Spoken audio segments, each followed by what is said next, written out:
कर दो शुरू।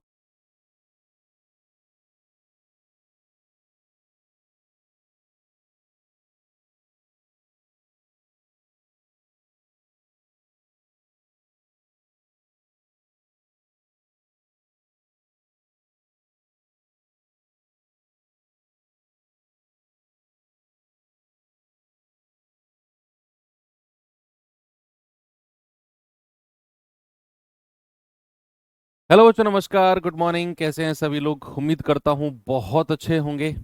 तो आज प्रॉफिट एंड लॉस की क्लास नंबर 3 हम लोग करने वाले हैं बच्चे। और एक दो क्लास हम ऑलरेडी कर चुके हैं। अब हम जो आज से शुरू करने वाले हैं वो है बिल्कुल डीप प्रॉफिट लॉस का। जी हाँ, अच्छे सवाल होंगे।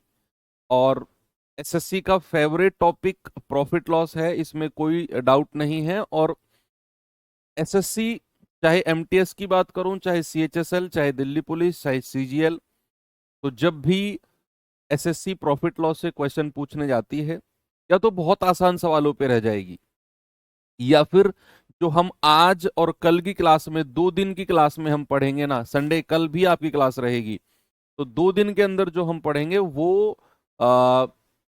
एसएससी वहां से बहुत सवाल पूछती है।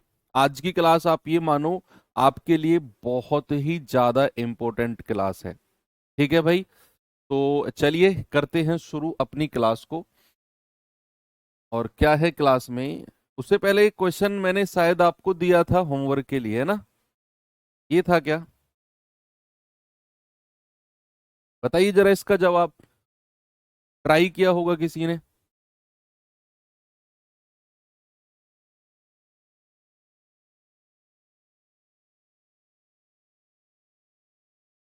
तो हाँ, कल रखेंगे क्लास अपनी, और क्लास का टाइम अपना क्या रखें? 10 बजे रख लेते हैं ना, कल संडे भी है, तो थोड़ा सा आपको भी रिलीफ मिलना चाहिए। कल 10 बजे रख लेना टाइम अपनी क्लास का, या यही रखें? देखते हैं, ये भी रख सकते हैं अपना रेगुलर टाइम, क्योंकि इसमें भी कोई प्रॉब्लम नहीं है। 8 बजे भी प्रॉब्लम नहीं है।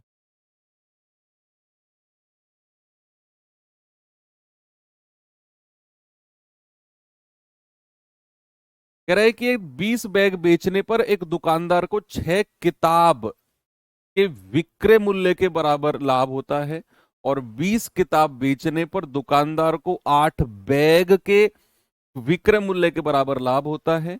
दोनों स्थिति में प्रतिशत लाभ संख्यात्मक मान में इक्वल है, यानी कि परसेंटेज प्रॉफिट इक्वल है। और बैग का क्रय मूल्य किताब के क्रय मूल्य का आधा है। ये लाइन बड़ी इंपॉर्टेंट जोड़ दी उसने। उसने दो चीजों की बात करी है, एक बैग और एक किताब। कह रहा बैग के विक्रय मूल्य और किताब के विक्रय क्रय मूल्य का रेशियो क्या होगा। चलिए देखते हैं भाई। दो चीज है, एक है बैग और एक है बुक। बैग और बुक, ठीक है। एक तरफ उसने क्रय मूल्य यानी कि कॉस्ट प्राइस की बात करी है। उसने बोला है जो बैग का क्रय मूल्य है ना, वो किताब के क्रय मूल्य का आधा है। The cost price of bag is half the cost price of book.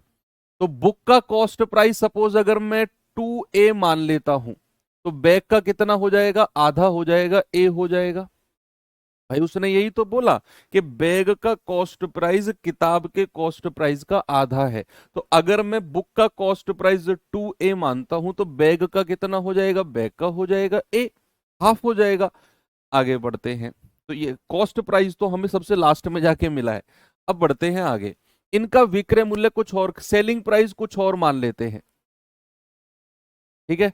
Selling price कुछ भी मान लेते हैं। सपोज इसका मान लिया मैंने X और इसका सेलिंग प्राइस मान लिया मैंने Y।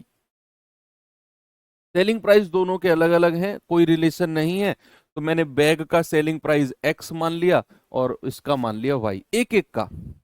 अब सवाल को शुरू से पढ़ना शुरू करते हैं। कह रहा 20 बैग बेचने पर एक दुकानदार को 6 किताबों के विक्रय मूल्य के बराबर लाभ होता है। तो जब दुकानदार 20 बैग बेचेगा, तो 20 बैग का क्रय मूल्य कितना हो गया भैया? 20 बैग का क्रय मूल्य बताइए मुझे जरा। 20 बैग का क्रय मूल्य कितना हो गया? आप कहेंगे सर 20 ए। भाई एक बैग का कितना है ए, तो 20 बैग का कितना हो जाएगा? 20 ए। और उसे प्रॉफिट कितना है? 6 किताब के विक्रय मूल्य के बराबर। प्रॉफिट कितना है? 6y। तो प्रॉफिट परसेंटेज अगर निकालना हो मुझे, तो 6y अपॉन 20a गुणा 100। बोलिए बात सही है क्या? मैंने आपसे क्या बोला कि उसने 20 बैग बेचे हैं, तो 20 बैग का कॉस्ट प्राइस क्रय मूल्य, क्योंकि मैं प्रॉफिट परसेंटेज निकालूं चाहे लॉस परसेंटेज निकालूं, मुझे क्रय मूल्य चाहिए। तो अगर मैं 20 बैग बेचने की बात कर रहा हूं तो 20 बैग का क्रय मूल्य 20 ए। प्रॉफिट कितना है? 6 किताब के विक्रय मूल्य। तो एक किताब का विक्रय मूल्य कितना है? वाई। तो प्रॉफिट कितना हो गया? 6y। तो 6y अपॉन 20a गुणा 100। अब दूसरी तरफ आ जाओ। 20 किताब बेचने पर तो एक किताब का क्रय मूल्य कितना है? एक किताब का सर 2a। तो 20 का कितना हो जाएगा? 20 दूनी 40a।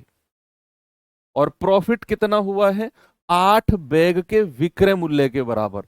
तो एक बैग का x है, तो 8 बैग का कितना हो जाएगा? 8x और गुणा 100। तो ये प्रॉफिट इधर हो गया, ये प्रॉफिट इधर हो गया। आपसे क्या कह रहा है? दोनों स्थिति में लाभ परसेंट बराबर है। इनको बराबर करके एक्स और वाई का रेशियो बना लो। वही आपका जवाब है। भाई एक्स और वाई का रेशियो बना लो, वही आपका ही आंसर हो जाएगा। आप कहोगे सर 100 से 100 गया, 20 से जाएगा 20 दूनी 40, 2 से जाएगा 2 चौको 8, 2 से जाएगा 2 तिया 6, सॉरी 2 दूनी 4 और 2 तिया 6। तो यहां से x और y का रेशियो बनाएंगे, कितना आएगा? भाई x के सामने 3 और y के सामने 2। यही आपसे पूछा था क्या? x मतलब बैग का विक्रय मूल्य, y मतलब किताब का विक्रय मूल्य। तो बैग का विक्रय मूल्य और किताब का क्रय मूल्य, किताब का क्रय मूल्य नहीं, किताब का विक्रय मूल्य ही कहेगा। दोनों के विक्रय मूल्य का ही रेशियो पूछ रहा है, दोनों के विक्रय मूल्य का ही रेशियो पूछेगा। आपका जवाब कितना हो जाएगा? आपका जवाब हो जाएगा 3:2। बिल्कुल करेक्ट है ऑप्शन नंबर बी। कितना हो जाएगा बच्चा? 3:2 हो जाएगा। अच्छा क्वेश्चन है ये, नो डाउट इसमें, ये एक अच्छा सवाल है।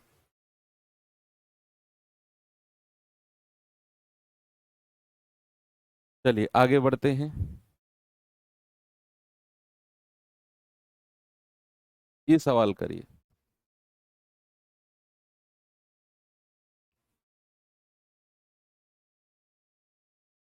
सवाल है, एक पेन को 144 में बेचने पर अनुराग को क्रय मूल्य पर 1/7 की हानि होती है।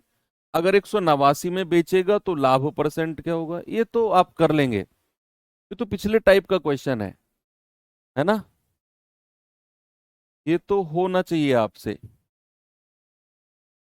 भाई उसने बोला अनुराग को क्रय मूल्य पर 1/7 की हानि होती है। क्या मैं ये बोल सकता हूं कि अगर उसका कॉस्ट प्राइस 7 है, तो भाई उसका विक्रय मूल्य सेलिंग प्राइस कितना हो जाएगा? उसे लॉस हुआ है ना, तो 7 में से 1 घटा दो, 6 उसका सेलिंग प्राइस हो जाएगा।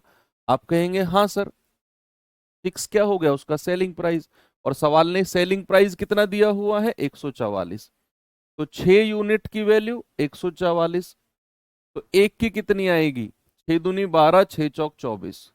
तो भैया 7 की कितनी आएगी? 7 गुणा 24, ये आ जाएगी 168।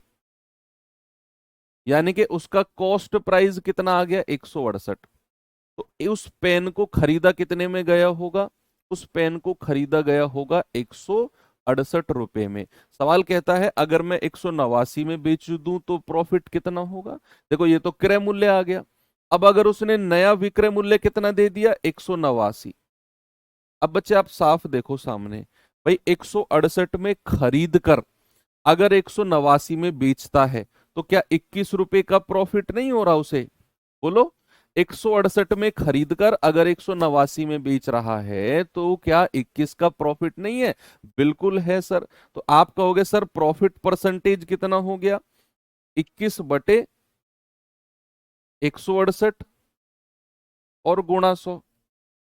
तो 21 एकम 21, 21 अट्ठे 168। भाई 1/8 गुणा 100 सभी जानते हैं 12.5% होता है। ठीक है, परसेंटेज में हम लोगों ने टेबल में स्पेशल लिखा था ये कि 1/8, और मैंने इंपोर्टेंट भी बोला था इसे कि 1/8 का फ्रैक्शन अगर है तो उसका परसेंटेज 12.5 होता है। नहीं तो आप 8 को डिवाइड करते रहो इससे तो भी आ जाएगा। ओके,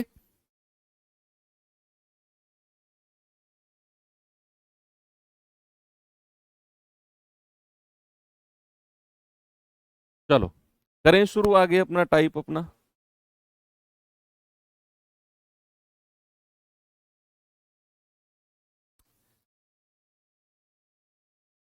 ठीक है।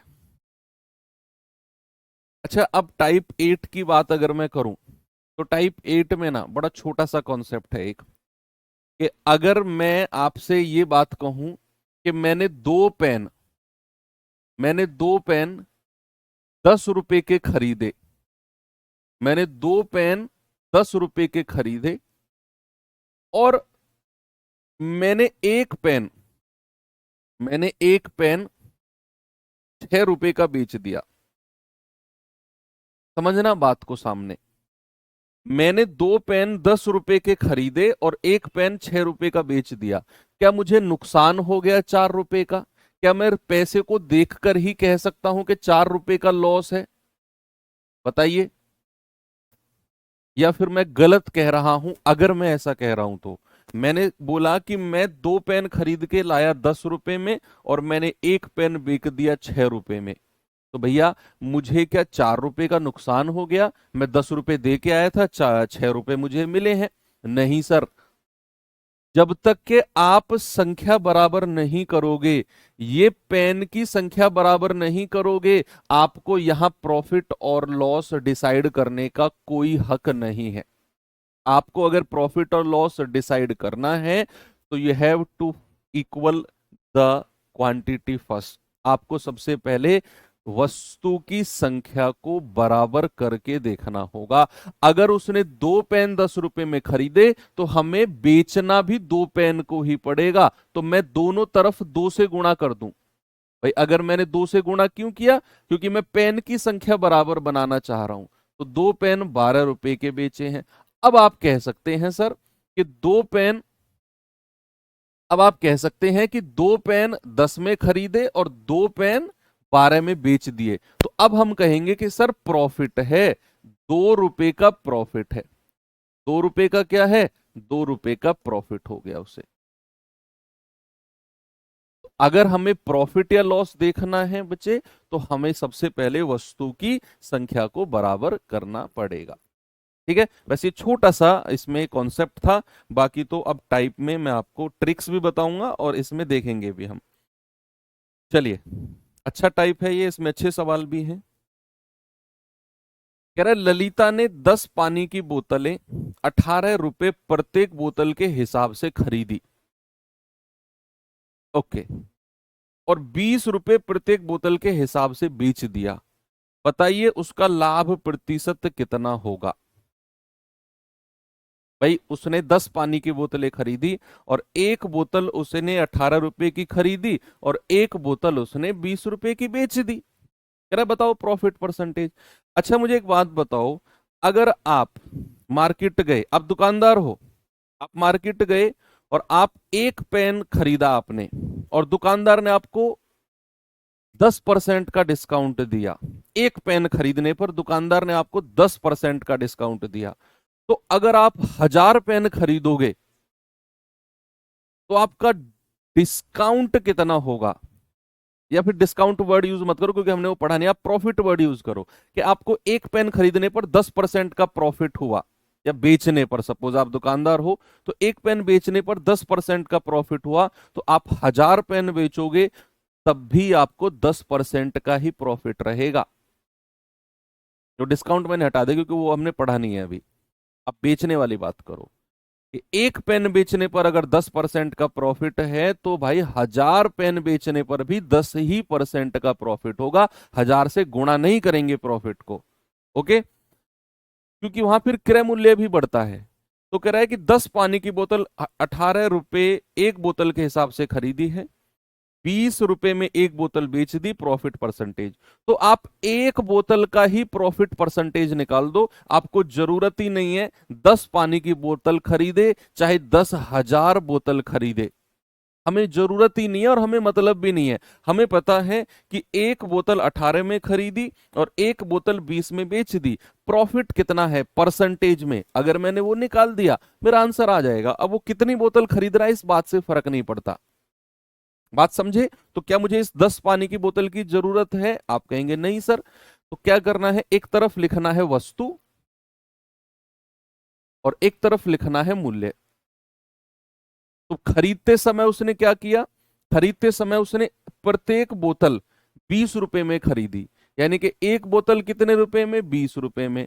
और बेचते समय क्या हुआ, बेचते समय उसने सॉरी 18 में खरीदी है, प्रत्येक बोतल 18 में खरीदी है और बेचते समय क्या हुआ, प्रत्येक बोतल 20 रुपए में बेच दी। तो एक बोतल कितने में बेच दी, 20 रुपए में। तो अगर मुझे प्रॉफिट लॉस परसेंट देखना है तो क्या वस्तु की संख्या बराबर होनी चाहिए? आप कहेंगे हाँ सर, यहां भी 1 यहां भी 1। तो हम कहेंगे 18 रुपए अगर क्रय मूल्य है तो भैया सेलिंग प्राइस 20 रुपया है, प्रॉफिट कितना हो गया, 2 रुपए का। और अगर प्रॉफिट परसेंटेज निकालना है तो 2 बटे, और नीचे हमेशा क्रय मूल्य को रखना है, कॉस्ट प्राइस को रखना है, गुणा 100। 2 एकम 2, 2 नाम 18।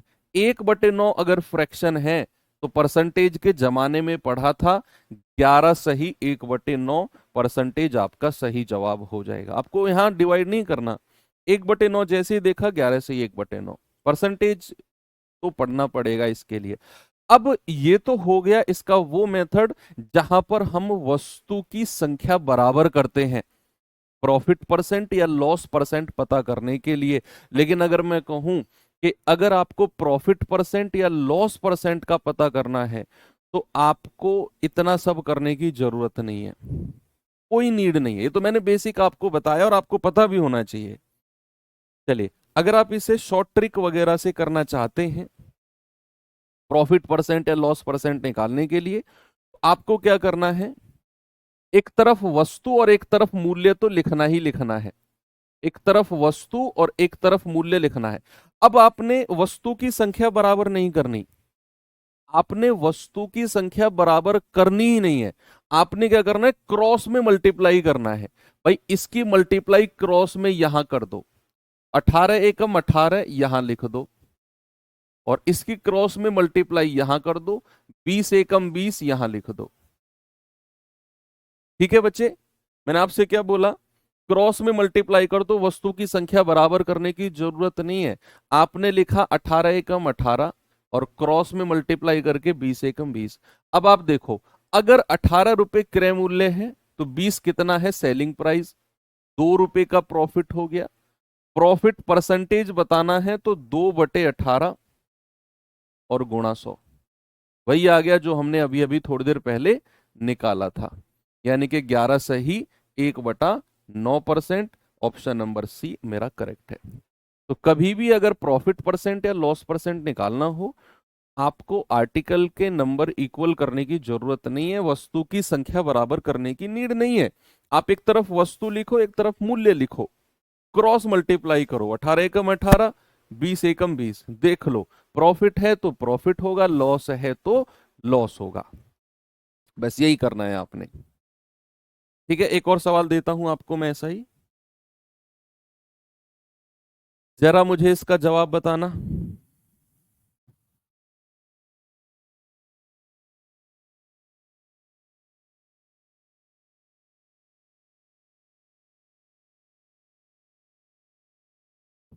कह रहा है एक फुटकर विक्रेता ने 100 रुपए में 11 आम की दर से आम खरीदे और 110 रुपए में 10 आम की दर से उन्हें बेच दिया। बताइए प्रॉफिट परसेंट कितना होगा? आपने क्या करना है, एक तरफ वस्तु एक तरफ मूल्य, बस यही करना है। एक तरफ क्या करना है वस्तु और एक तरफ मूल्य। भाई खरीदते समय क्या हुआ है, खरीदते समय उसने 100 रुपए में 11 आम खरीदे हैं, तो वस्तु कितनी है? 11 आम। कितने रुपए में? 100 रुपए में। बेचते समय क्या हुआ है? बेचते समय हुआ है जी 110 रुपए में 10 आम बेचे हैं। बेचे हैं तो 10 आम 110 में क्रॉस मल्टीप्लाई करना है। 10 की मल्टीप्लाई 100 में करेंगे, कितना आ गया? 1000। और 11 की मल्टीप्लाई 110 में करेंगे तो 11 गुणा 11 कितना होता है? 121, और ये जीरो लास्ट में आ जाएगा। अब आप देखो, 1000 रुपए की चीज अगर 1210 में बेची जा रही है तो कितने का प्रॉफिट हो गया? 210 रुपए का। भाई प्रॉफिट कितना हो गया? 210 रुपए का प्रॉफिट हो गया ना। तो प्रॉफिट परसेंटेज में बताना है, तो 210 बटे 1000 और गुणा 100। तो 3 जीरो से 3 जीरो गया। आप कहेंगे सर 21% का प्रॉफिट है। बिल्कुल गजब, मजा आ गया। कोई आपको आर्टिकल की संख्या इक्वल नहीं करनी है, ऐसा भी है क्रॉस मल्टीप्लाई करके आंसर आ जाएगा। अगर प्रॉफिट या लॉस परसेंट पूछ रहा है तभी। अगर प्रॉफिट या लॉस परसेंट ना पूछ के या तो वस्तुओं की संख्या पूछ ले तो फिर क्रॉस मल्टीप्लाई नहीं करेंगे। वहां भी मैं बताऊंगा आपको क्या करना है। अभी तो फिलहाल अगर प्रॉफिट परसेंट या लॉस परसेंट पूछेगा तो हम क्रॉस मल्टीप्लाई आंख बंद करके कर देंगे, आंसर आ जाएगा। एक दुकानदार कुछ वस्तुओं को 15 रुपए में 12 की दर से खरीदता है और इन सभी को 14 रुपए में 10 की दर से बेच देता है। कुल लाभ या हानि? जल्दी से अब ये जवाब आपका आना चाहिए, सेम क्वेश्चन है। बस ये ध्यान रखना है कि इस तरफ वस्तु उस तरफ मूल्य। कभी मूल्य को वस्तु की तरफ रख दो, आपका कुछ भरोसा नहीं है, पता नहीं आपके दिमाग में कौन सी चीज सेव हो जाए।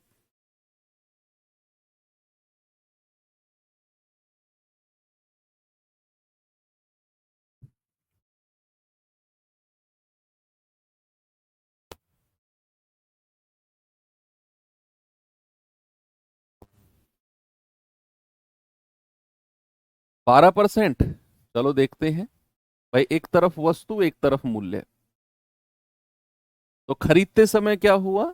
उसने 15 रुपए में 12 खरीदे हैं, तो वस्तु है 12, कितने में? 15 रुपए में। बेचते समय क्या हुआ है? 14 रुपए में 10 बेच दी, तो वस्तु है 10, बेची है 14 रुपए में। क्रॉस मल्टीप्लाई जल्दी से कर दो, बताओ। भाई आप 10 की गुणा 15 में करोगे कितना आएगा? 150। और 12 की गुणा 14 में करोगे तो 12 चौक 48, 12 कम 12 4 16। अब देखो 150 रुपए की चीज अगर 168 में बेची जा रही है तो क्या आपको दिख रहा है 18 रुपए का प्रॉफिट है? कितने का प्रॉफिट है? 18 का। और परसेंटेज में बताना है तो 18 बटे 150 गुणा 100। तो 50 दिया 150, 50 दूनी 100, 18 दूनिया 3 छिंग 18 और 6 दूनी 12%। कितने का प्रॉफिट आ गया भैया? 12। लॉस नहीं, प्रॉफिट होगा। 12% का प्रॉफिट है, फायदा है। ठीक है, ये तो बेसिक क्वेश्चन था। चलो थोड़ा सा सवाल का लेवल बढ़ाता हूं मैं। ये देखिए, थोड़ा सा हम लोगों ने सवाल का लेवल ऊपर खींचा।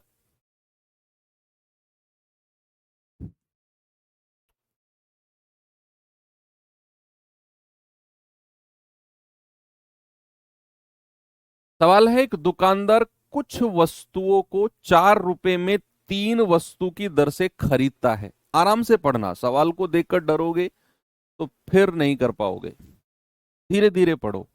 एक दुकानदार 4 रुपए में 3 वस्तु की दर से खरीदता है और इतनी ही वस्तुएं, उसने क्या बोला? उतनी ही वस्तुएं 3 रुपए में 2 की दर से खरीदता है। मैं समझाऊंगा। कह रहा है इन सभी वस्तुओं को 4 रुपए में 2 की दर से बेच देता है, तो कुल लाभ या हानि परसेंटेज। सुनो, अब जिन लोगों को समझ में आ गया वो करिए, जिनको नहीं आया वो सुनिए। अभी तक जो हमने 2-3 सवाल किए उनमें क्या था कि भाई इतनी वस्तु इतने में खरीदेगा, इतनी वस्तु इतने में बेचेगा, लाभ परसेंट बताओ। यही था ना। अब हुआ क्या कि एक व्यक्ति है, बड़ा चालाक किस्म का है, मार्केट गया और वो एक दुकान से सामान नहीं खरीदता है। अक्सर हम लोग भी ऐसा ही करते हैं ना, मम्मी के साथ मार्केट चले जाओ तो मम्मी सब्जी एक दुकान पे सारी सब्जी मिल रही है, मम्मी सारी सब्जी उस दुकान से नहीं खरीदेगी। ये फिलॉसफी है हर मम्मी की। उनको ये है कि अगर हमने सारी सब्जी इसी दुकान से खरीद ली ना, ये हमें सब्जी भी बेकार देगा और हमें लूट भी लेगा। ये फिलॉसफी हर घर की मम्मी की है। तो मम्मी क्या होगी भाई, आलू एक दुकान से खरीदेगी, गाजर अगर खरीदनी है और उस दुकान पे अच्छी रखी हुई है, उससे नहीं खरीदेंगे हम। और इवन अगर आलू भी अगर हमें 10 किलो खरीदने हैं ना, तो इससे 5 किलो, और आगे देखो 5 किलो अगले वाले से ले लेंगे। हो सकता है इसका आलू मीठा निकल गया तो उसका नहीं निकलेगा फिर। अगर 10 किलो इसी से ले लिया और वो मीठा निकल गया तो बेकार है फिर। तो ऐसा भी होता है। तो ये वही केस है कि आप मार्केट गए और मार्केट में जाके आपने आलू का भाव लिया, ठीक है। अब आपने उससे कहा ठीक है भैया 5 किलो आलू दे दो। आपको घर ले जाने थे 10 किलो आलू। आपने एक दुकान से 5 किलो आलू लिए, आप दूसरी दुकान पे पहुंचे, दूसरी दुकान पे फिर से आपने 5 किलो आलू ले लिए। लेकिन दोनों का भाव अलग था। पहले वाली दुकान का रेट अलग था, दूसरे वाली दुकान का रेट अलग था। पहले वाली दुकान 30 रुपए किलो आलू दे रही थी, दूसरी वाली दुकान 35 रुपए किलो आलू दे रही थी। लेकिन आपने संख्या दोनों की बराबर रखी, 5 किलो वहां से लिए, 5 किलो वहां से लिए, भाव बेशक दोनों का अलग है। अब 10 किलो आलू आप घर लेके आ गए और आपने किसी रेट से उनको बेच दिया, किसी एक रेट से बेच दिया। खरीद के आप दो अलग अलग रेट से आए थे, घर लाके आपने किसी एक रेट से बेच दिया। अब आपसे कह रहा है बताओ उसका प्रॉफिट है लॉस परसेंट क्या है, ये है सवाल। अब आप पढ़ोगे सवाल को तो आपको लगेगा कि हाँ सर जो आपने बोला कुछ कुछ वैसा ही सवाल मिलता जुलता है। कि भैया एक दुकानदार ने कुछ वस्तुएं 4 रुपए में 3 वस्तु की दर से खरीदी, और इतनी ही वस्तु वही 5 किलो आलू दूसरी दुकान पे गया और दूसरी दुकान का भाव कितना था, 3 रुपए में 2 वस्तु की दर से। दोनों का रेट अलग अलग है और उतनी बराबर संख्या में वस्तु खरीदी है। कह रहा है इन सभी को घर ले आया और 4 रुपए में 2 की दर से बेच दिया। दो अलग अलग दुकान से उसने खरीदा है। अब क्या करना है, एक तरफ मूल्य रखो और एक तरफ वस्तु रखो। और उल्टा लिख दिया, एक तरफ वस्तु और एक तरफ मूल्य, ठीक है। अब खरीदते समय क्या हुआ, उसने खरीदते समय उसने पहला रेट कितना था, 3 वस्तु 4 रुपए में, पहले वस्तु लिखनी है, 3 वस्तु 4 रुपए में। दूसरी दुकान पे गया तो भैया 3 रुपए में 2 वस्तु, यानी कि 2 वस्तु 3 रुपए में। अब हमें संख्या को बराबर करना है क्योंकि सवाल ने बोला है उतनी ही वस्तु, सेम नंबर ऑफ आर्टिकल। क्या बोला उसने, सेम नंबर ऑफ आर्टिकल या इक्वल नंबर ऑफ आर्टिकल्स। हमें ये वस्तु की संख्या को बराबर करके टोटल क्रय मूल्य निकालना है। टोटल वस्तु और टोटल क्रय मूल्य। तो कैसे निकालते हैं बच्चा, जब भी वस्तुओं की संख्या बराबर करनी है, तो ये 2 है ये 3 है, तो क्या करो 2 की मल्टीप्लाई ऊपर कर दो और इस 3 की मल्टीप्लाई नीचे कर दो। तो 3 दूनी 6, 3 दूनी 6। हो गया कि नहीं, आप कहेंगे हाँ सर। तो इस 2 की गुणा यहां भी करनी है तो यहां भी करनी है, यहां किया है तो यहां 3 की गुणा करनी है। तो कितना आ गया, 6 वस्तु 8 रुपए में और 6 वस्तु 9 रुपए में। क्या वस्तुओं की संख्या बराबर हुई, बोलिए, क्या वस्तुओं की संख्या बराबर हुई, यस और नो। 6 वस्तु 8 रुपए में, 6 वस्तु 9 रुपए में, बराबर हो गई ना। अब जोड़ दो, टोटल क्रय मूल्य निकाल रहा हूं अभी मैं, अभी क्रॉस व्रॉस मल्टीप्लाई नहीं करना। मैंने कहा ना आपका पता नहीं आप कहां क्रॉस मल्टीप्लाई, आपके दिमाग के शॉर्ट सर्किट कहां हो जाए। अभी मैं क्रय मूल्य ही निकाल रहा हूं कि 6 और 6 12 वस्तु का क्रय मूल्य कितना आ गया, 12 वस्तु का क्रय मूल्य आ गया 9 और 8 17। अब विक्रय मूल्य लिखो, अब लिखो सेलिंग प्राइस। पहले आपने वस्तुओं की संख्या को बराबर किया, 2 की मल्टीप्लाई ऊपर कर दी, 3 की नीचे। तो ये आ गया 3 दूनी 6 वस्तु, 3 दूनी 6 वस्तु, 4 दूनी 8 रुपए में, 3 तिया 9 रुपए में। तो टोटल क्रय मूल्य कितना आ गया, 6 और 6 12, 8 और 9 17। अब बेचते समय क्या किया उसने, इन सभी वस्तु को 4 रुपए में 2 की दर से बेच दिया, यानी कि 2 वस्तु कितने रुपए में, 4 रुपए में बेच दिया, है ना, ऐसी कह रहा है ना, 4 रुपए में 2 वस्तु। अब आप प्रॉफिट परसेंट या लॉस परसेंट पूछा है, क्रॉस मल्टीप्लाई अब लगा दो।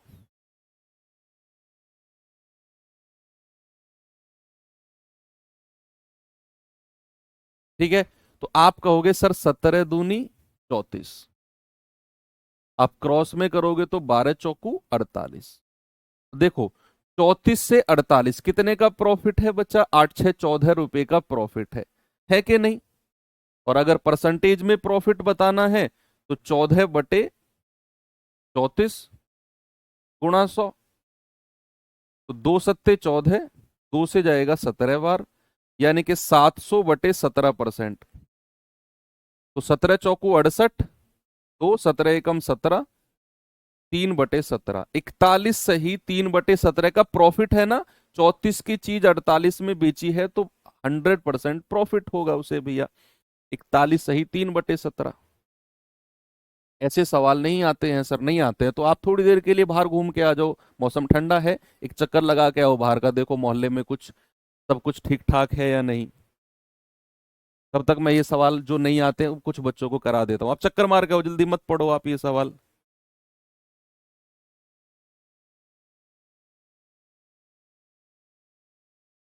चलो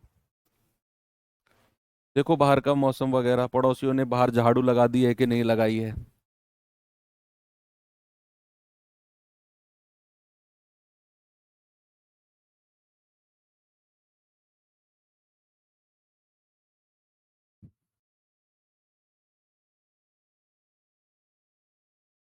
राहुल सर ने पहले प्राइस लिखवाया था फिर वस्तु लिखवाई थी, आप पहले वस्तु लिखवा रहे हो फिर प्राइस। हाँ भाई, कुछ भी लिखवा सकते हैं। राहुल सर की हाइट 6 फुट 3 इंच है, मेरी हाइट है 6 फुट 3 इंच, उनकी फालतू है। राहुल सर का वजन है 100 किलो, मेरा वजन है 89 किलो, 11 किलो उनका वजन फालतू है। तो भाई डिफरेंस तो वहां भी है, वहां डिफरेंस क्यों नहीं बोलते तुम? सवालों के वस्तु और मूल्य में तो बड़ा जल्दी से तुमने डिफरेंस बता दिया मेरे और राहुल सर में। अरे किधर कुछ भी लिख दो भैया, क्या फर्क पड़ता है, बस मल्टीप्लाई सेम होनी चाहिए। उन्होंने फिर समझाया भी तो उसी तरीके से होगा ना तुम्हें, कि मूल्य इधर रखना है वस्तु इधर रखनी है तो ऐसे मल्टीप्लाई करनी है। मैंने उल्टा करके तुम्हें समझा दिया।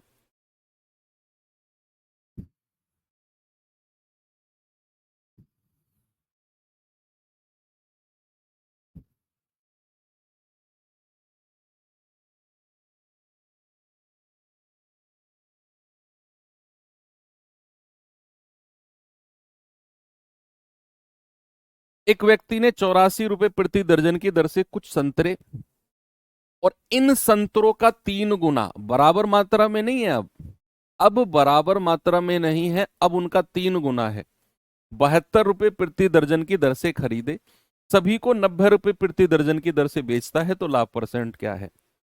अब यहां 3 गुना है, बोलिए।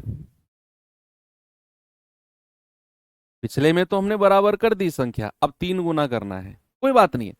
अरे वो भी हम कर लेंगे, हमने वो पढ़ा है ना, मिक्सर एलिगेशन, याद करो। मिक्सर एलिगेशन में वो टाइप याद करो जहां मैं आपसे कहता था कि इनको 1:2 में मिलाओ, बराबर मात्रा में मिलाओ। तो उसके लिए हम क्या करते थे, पहले बराबर करते थे और फिर जिस अनुपात में मिलाने को कहता था 2 3 के अनुपात में, 2 2 3 से गुणा कर दिया। बराबर से है तो 1 1 से गुणा कर दिया। ये वही है, अब पहले बराबर करना है वस्तुओं को, फिर उस दूसरे वाले को पहले का 3 गुना करना है।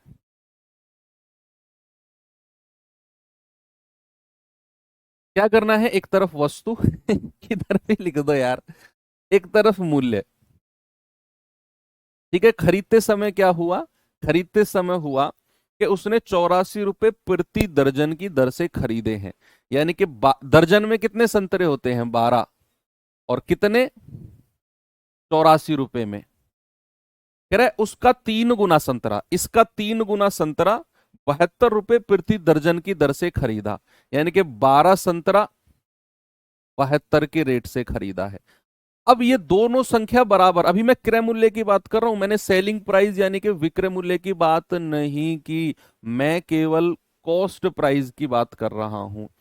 तो मैंने आपसे क्या बोला, मैंने बोला कि पहला तो दुकान पे वो गया, उसने संतरे का भाव पूछा, तो 1 दर्जन 84 रुपए का, उसने कुछ संतरे ले लिए।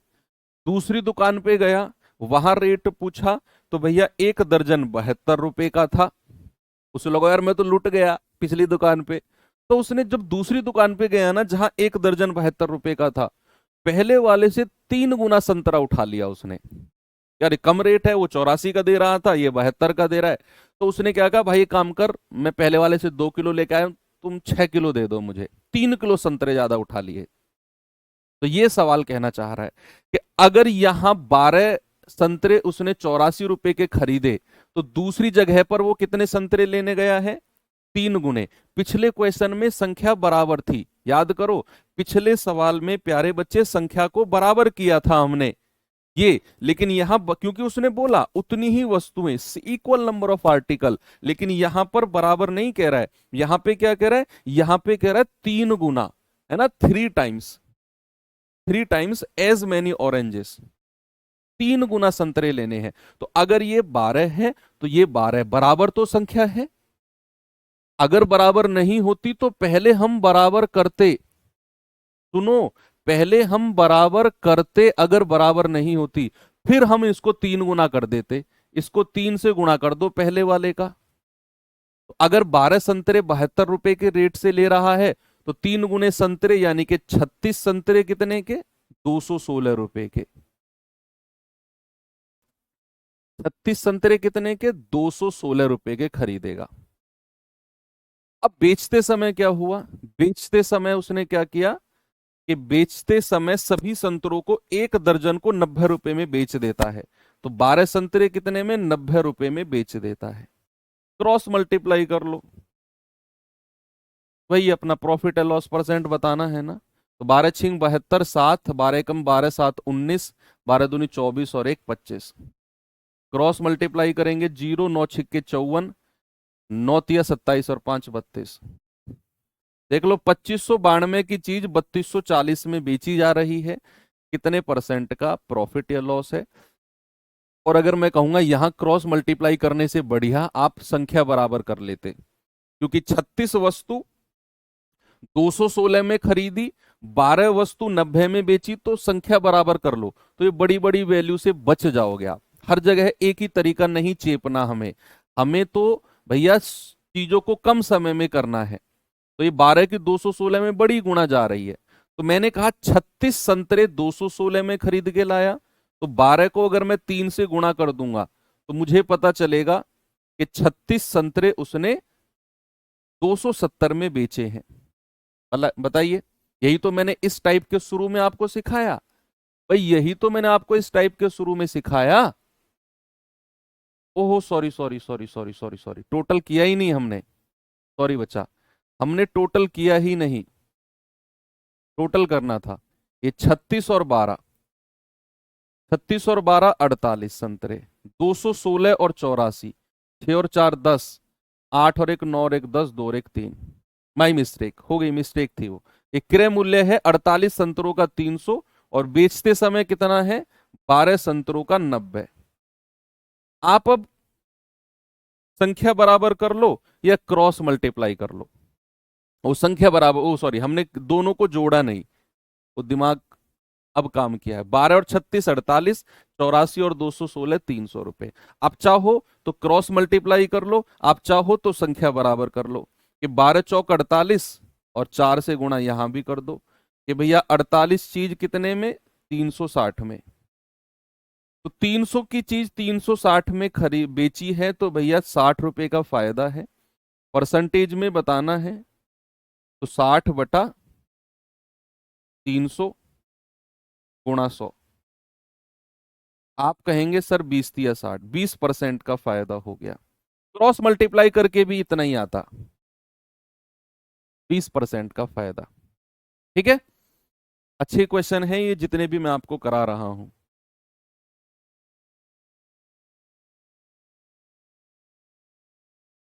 ये सवाल करिए जरा, बताइए इसका जवाब मुझे।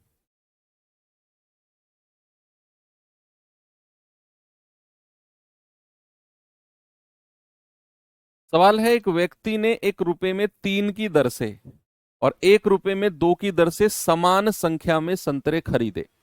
अच्छा, 20% का लाभ अर्जित करने के लिए उसे प्रति दर्जन किस मूल्य पर बेचना होगा? प्रति दर्जन किस मूल्य पर बेचना होगा, ये बताइए।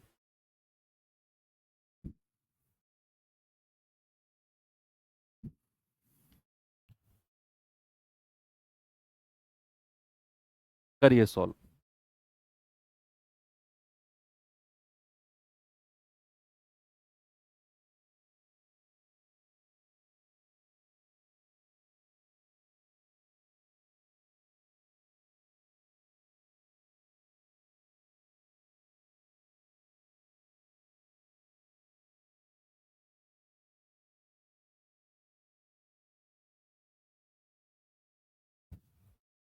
एक व्यक्ति ने 1 रुपए में 3 की दर से और 1 रुपए में 2 की दर से समान संख्या में खरीदे हैं। संख्या क्या है? संख्या है समान। नंबर को इक्वल करना है खरीदते समय। एक तरफ लिखना है वस्तु, एक तरफ लिखना है मूल्य।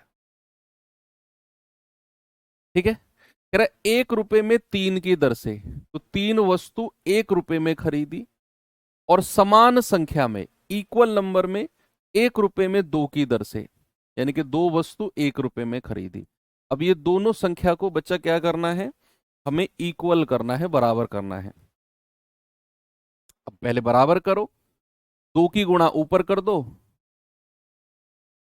और 3 की गुणा नीचे कर दो। तो 2 की गुणा यहां भी करनी है, 3 की गुणा यहां करनी है।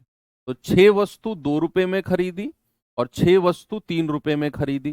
तो टोटल कितना हो गया? 6 और 6 12 वस्तु, 3 और 2 5 रुपए में। भाई दोनों को जोड़ दिया ना, 2 और 3 5 रुपए में।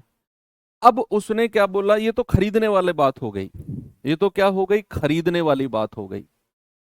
अब सवाल कह रहा है कि बेचते समय 1 दर्जन को किस मूल्य पर बेचेगा अगर उसे 20% का लाभ कमाना है। 1 दर्जन का मतलब क्या होता है? 1 दर्जन का मतलब होता है बच्चा 12 वस्तु। तो अगर उसने 12 वस्तु 5 रुपए में खरीदी है तो 12 वस्तु कितने में बेचेगा? जरा मुझे बताना, कितने परसेंट का प्रॉफिट है? 20% का। बच्चे किसी वस्तु पर अगर 20% का प्रॉफिट होता है तो क्या मैं उसका 120% निकाल दूं? भाई 20% का लाभ का मतलब क्या होता है? मैं उसका 120% निकाल दूं। आप कहेंगे हाँ सर, तो 20 पंजे 100 और 20 छिक्के 120, 5 से 5 गया, आ गया 6। तो बेचते समय क्या हो गया? देखो, खरीदते समय 12 रुपए में 5 वस्तु खरीदी और बेचते समय 12 वस्तु 6 रुपए में बेच देगा। और वही आपसे कह रहा है प्रति दर्जन किस मूल्य पर बेचेगा? 6 रुपए में। यही तो कह रहा है।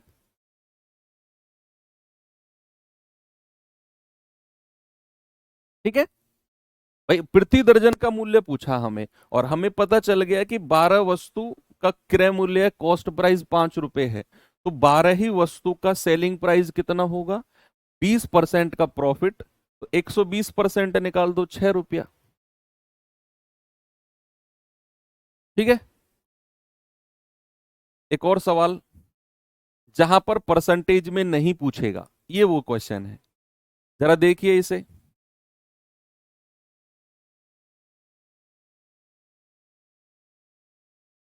कह रहा एक छात्र ने पेन का एक डिब्बा 24 रुपए में 8 पेन की दर से खरीदा और सारे पेन 45 रुपए में 9 पेन की दर से बेच दिए। इस सौदे में उसे 240 रुपए का लाभ हुआ। बताइए डिब्बे में पेन की संख्या कितनी थी? यहां पर उसने लाभ प्रतिशत या हानि प्रतिशत नहीं पूछा बच्चे, यहां उसने संख्या पूछी है। तो थोड़ा सा संभल के चलना है। मैं दोनों तरीके से कराऊंगा आपको, क्रॉस मल्टीप्लाई मेथड से भी और बिना क्रॉस मल्टीप्लाई मेथड से भी, क्योंकि यहां परसेंटेज नहीं पूछा। अगर वो प्रतिशत लाभ या हानि पूछता, मैं सीधा आंख बंद करके क्रॉस मल्टीप्लाई करके अपना उत्तर बता देता। लेकिन यहां क्रॉस से हो जाएगा, लेकिन उसमें थोड़ा सा सोचना पड़ेगा। उससे पहले मैं संख्या बराबर करके आपको बताता हूं, तो वो अच्छे से हो जाएगा। आपको क्या रखना है? एक तरफ वस्तु और एक तरफ रखना है मूल्य। तो खरीदते समय क्या हुआ भाई, खरीदते समय 24 रुपए में 8 पेन, और बेचते समय क्या हुआ भाई, बेचते समय हुआ है 45 रुपए में 9 पेन, 45 रुपए में 9 पेन। यस। तो आपसे कह रहे हैं कि इस सौदे में उसे 240 का प्रॉफिट हो गया। अब अगर मुझे प्रॉफिट या लॉस देखना है तो क्या मैं वस्तु की संख्या बराबर करूंगा, क्या मैं आर्टिकल के नंबर इक्वल करूंगा कि नहीं? बोलिए। अगर मुझे प्रॉफिट या लॉस देखना है, अगर यहां पर 8 वस्तु है, यहां 9, तो यहां नीचे 8 की गुणा कर दो और यहां ऊपर 9 की गुणा कर दो। यहां 9 की है तो यहां भी 9 की करनी पड़ेगी और यहां भी 8 की करनी पड़ेगी। तो मुझे पता चल गया 72 वस्तु, 72 वस्तु 24 निम्मा 216 में खरीदी है, और 45 अट्ठे कितना होता है, 360 में बेची है। भाई 72 वस्तु 216 में खरीदी है और 72 वस्तु 360 में बेची है। संख्या बराबर कर दी मैंने। मैंने क्या कर दी, मैंने संख्या बराबर कर दी। अब क्या करना है, अब आप देखो कितने का उसे प्रॉफिट हुआ, यहां पर कितने का प्रॉफिट हुआ है, यहां पर। तो आप कहोगे सर 10 में से 6 गया 4, 5 में से 1 गया 4, 3 में से 2 गया 1, 144 का प्रॉफिट है। और सवाल के अकॉर्डिंग प्रॉफिट कितने का है, सवाल के अकॉर्डिंग 240 का प्रॉफिट है। तो 144 यूनिट की वैल्यू कितनी है, 240। 144 यूनिट की वैल्यू कितनी है, 240। तो एक यूनिट की वैल्यू कितनी आएगी बच्चे, 240 बटा 144। ठीक है। तो 48 तिया 144, 48 पंजे 244। ठीक है। एक यूनिट की वैल्यू इतनी आ गई। अब सवाल ने आपसे क्या पूछा है, डिब्बे में पेन की संख्या। भाई पेन की संख्या तो दोनों तरफ बराबर है, 72 72। तो 72 की वैल्यू कितनी हो जाएगी, 5/3 गुणा 72। तो कितना आएगा, आ, 2 से जाएगा 36 बार, और 36 पंजे 180। 5/3 है ना, सॉरी, 5/3 है। तो 5/3 गुणा 72, 3 से जाएगा 24 बार और 24 पंजे 120 पेन। तो 72 यूनिट का मतलब कितना आ गया, 120। आपका जवाब हो जाएगा 120। ऑप्शन नंबर बी मेरा बिल्कुल करेक्ट है। मैं फिर से आपको समझाता हूं, देखना। सवाल ने कहा एक छात्र ने पेन का एक डिब्बा 24 रुपए में 8 की दर से खरीदा और सारे पेन 45 रुपए में 9 की दर से बेच दिए। तो मैंने वस्तु लिखी, 8 पेन 24 में खरीदे, 9 पेन 45 में बेच दिए। मैंने संख्या बराबर करी, 9 की गुणा ऊपर 8 की नीचे, तो 72 72 आ गया। 9 की गुणा यहां भी करी 216, 8 की गुणा यहां भी करी 360। यानी कि 72 पेन 216 में खरीदे और 72 पेन 360 में बेच दिए।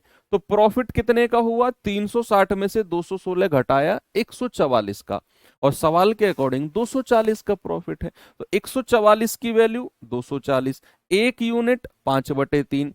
उसने पेन की संख्या पूछी है तो 72 यूनिट की वैल्यू 5/3 गुणा 72, दैट इज 120, बिल्कुल सही है। अगर वो परसेंटेज में नहीं पूछेगा तो, संख्या में पूछेगा तो आपको यही करना है। लेकिन आप कहेंगे सर इसे एक बार क्रॉस मेथड से भी बता दो। क्रॉस मेथड से अगर आपको संख्या बराबर नहीं करनी है तो फिर क्या करना है, देखना जरा। ये सब यहां से रफ कर दो, कि संख्या तो हमें इक्वल करनी ही नहीं है। अब हम क्रॉस मेथड से जाते हैं तो बस थोड़ा सा वहां पे ध्यान रखना है आपने, एक चीज का मैं बताऊंगा आपको। क्रॉस मल्टीप्लाई करेंगे 24 निम्मा 216, क्रॉस मल्टीप्लाई करेंगे 45 अट्ठे 360। ठीक है। सीधा सीधा क्रॉस मल्टीप्लाई आपने कर दिया, और आपने देखा कि भैया कॉस्ट प्राइस कितना है 216, सेलिंग प्राइस 360, प्रॉफिट हो गया 144 का। और सवाल के अकॉर्डिंग प्रॉफिट कितने का है, 240 का। भाई सवाल के अकॉर्डिंग कितना है, पूरे सौदे में 240 का प्रॉफिट है। यस। तो एक यूनिट की वैल्यू कितनी आएगी, 240 बटा 144। तो 48 तिया 144, 48 पंजे 240। तो 1 यूनिट की वैल्यू आ गई 5/3। अब अगर आपको वस्तु की संख्या बतानी है ना, या पेन की संख्या, तो आपको जब संख्या बताने जाओगे ना क्रॉस मल्टीप्लाई से, तो इन दोनों की मल्टीप्लाई की वैल्यू आप निकालोगे। इन दोनों की मल्टीप्लाई कितनी, 72। तो 72 यूनिट की वैल्यू निकालोगे आप, 72 गुणा 5/3। अगर आप अगर आप वस्तुओं की संख्या को बराबर नहीं करना चाहते हो, आप क्रॉस मल्टीप्लाई से करना चाहते हो, तो करो, कोई प्रॉब्लम नहीं है।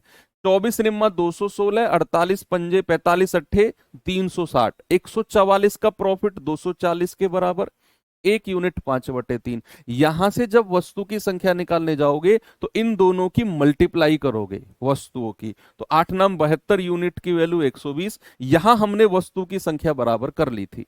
अगर नहीं करनी है तो लास्ट में जब वैल्यू निकालोगे तो इन दोनों की मल्टीप्लाई करके निकालनी पड़ेगी। ये दूसरा तरीका है अगर आप बराबर नहीं करना चाहते हैं तो। ठीक है भैया, चलो, तो ये टाइप एक अच्छा बेहतरीन सा टाइप था, होता है यहां पर खत्म। और अब हम चलते हैं अपने अगले टाइप के पास। अगला टाइप भी थोड़ा सा मॉडरेट लेवल का है। मैं फिर कहूंगा कि जो आज की क्लास है और जो कल संडे में भी मैं आपकी क्लास कराऊंगा, और सुबह 8 बजे ही टाइम रखेंगे, ये दो क्लास आप ये मान के चलो कि प्रॉफिट लॉस का बिल्कुल कोर पार्ट है ये। यहां से एग्जामिनर सवाल पूछता है, सारे के सारे टाइप अपने आप में धुरंधर हैं, सारे टाइप धुरंधर हैं अपने आप में। तो चलिए, क्या है, एक आदमी 1 रुपए में 6 टॉफी खरीदता है, 50% का लाभ कमाने के लिए 1 रुपए में कितनी टॉफी बेचेगा?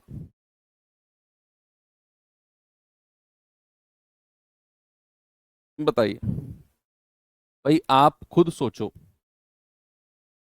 आप दुकान पे गए, 1 रुपया दुकानदार को दिया, उसने 6 टॉफी आपको दी। घर आए, छोटी सी दुकान आपने भी अपने घर में लगाई हुई थी, आपको लाभ कमाना है 50% का ओवरऑल।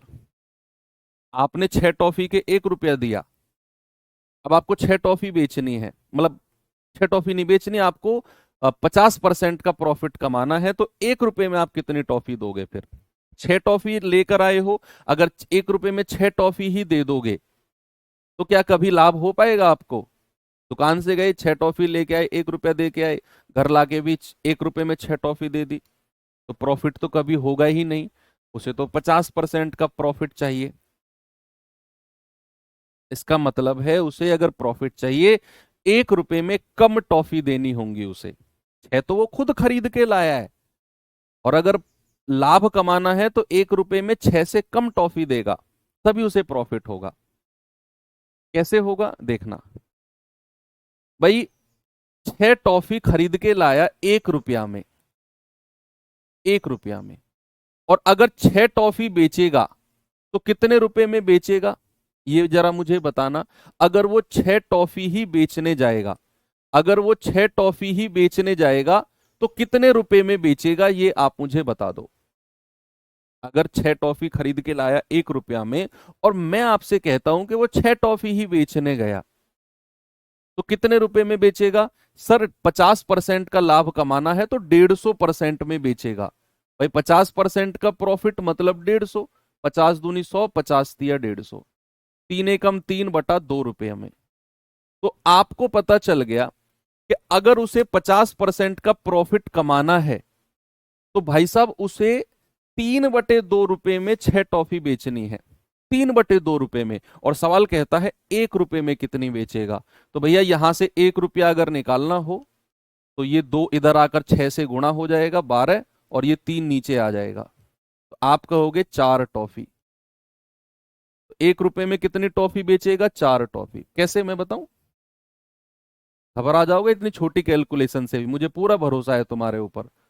तो 3/2 रुपये में 6 टॉफी, 3 दूनी 6 और 2 दूनी 4, तो 1 रुपए में कितनी टॉफी?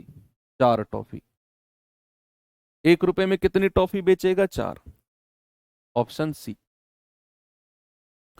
अब अगर आप, ये तो हो गया इसका बेसिक मेथड, लेकिन मैं इस तरह के जो टाइप अब हमने शुरू किया है ना, इसमें मैं आपको बताऊंगा प्रपोर्शन मेथड, समानुपातिक विधि। ये नहीं करना आपको, अभी तो बहुत अच्छे लेवल के क्वेश्चन भी आएंगे इसमें। इसमें आगे अभी तो ये तो बहुत आसान सवाल था, इसमें बहुत अच्छे लेवल के क्वेश्चन भी बनेंगे। तो उसके लिए हम समानुपातिक मेथड, आपने समानुपात पढ़ लिया है, समानुपात का मैं आपको एक बार रिवीजन करा देता हूं कि जो रेशियो पहली दो संख्या का है बच्चा, वही रेशियो बाद की दो संख्या का होगा। क्या प्रोपोर्शन यही बोलता है? बोलिए, क्या समानुपात यही बोलता है कि जो रेशियो पहली दो संख्या का है वही रेशियो बाद की दो का होना चाहिए? हाँ जी सर, बिल्कुल। और एक और चीज हमने इसमें पढ़ी है सर, पहली और लास्ट की मल्टीप्लाई बराबर दूसरी और तीसरे की मल्टीप्लाई। तो ए गुणा डी बराबर बी गुणा सी, ये होता है हमारा कंप्लीट प्रोपोर्शन मेथड। अब इसे हम यहां पर लगाने वाले हैं। मैं कह रहा हूं दिमाग में सेट हो जाएगा ये पूरा का पूरा, नहीं तो फिर आपको इस तरीके से प्रॉफिट प्रॉफिट निकालना पड़ेगा। एक ही लाइन में, वन लाइनर मेथड है बिल्कुल। ये कैसे? आपको बस एक चीज का ध्यान रखना है कि ऊपर रखना है वस्तु, ऊपर रखना है मूल्य, और नीचे रखनी है वस्तु। ऊपर रखना है मूल्य यानी कि प्राइस, और नीचे रखना है वस्तु यानी कि आर्टिकल। ऊपर रखना है मूल्य और नीचे रखनी है वस्तु। ठीक है, ये काम आपने करना है बस प्रोपोर्शन मेथड से जब आप जाओगे तो। अब सवाल को पढ़ना शुरू करो। 1 रुपए में 6 टॉफी खरीदी, 1 रुपए में 6 टॉफी, तो मूल्य कितना है? 1 रुपया। टॉफी कितनी है? 6। तो 1 रुपए में 6 टॉफी खरीदने जाएगा तो मूल्य कितना है? 1 रुपया। टॉफी कितनी है? 6। तो ऊपर मूल्य नीचे वस्तु, अनुपात, बिल्कुल इसी इसी पैटर्न पे चलेंगे हम। अब अगर वो खरीदने गया है, अगर वो खरीदने गया है तो खरीदना मतलब कॉस्ट प्राइस। कोई भी कॉस्ट प्राइस अपने आप में कितने परसेंट होता है? कोई भी क्रय मूल्य अपने आप में कितने परसेंट होता है सर? 100% होता है। तो यहां लिख दो 100।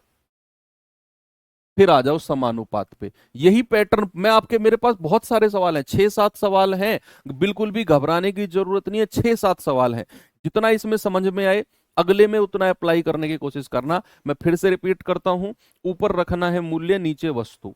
तो 1 रुपए में 6 टॉफी खरीदी है, मूल्य 1 रुपए, वस्तु 6, तो 1/6 अनुपात।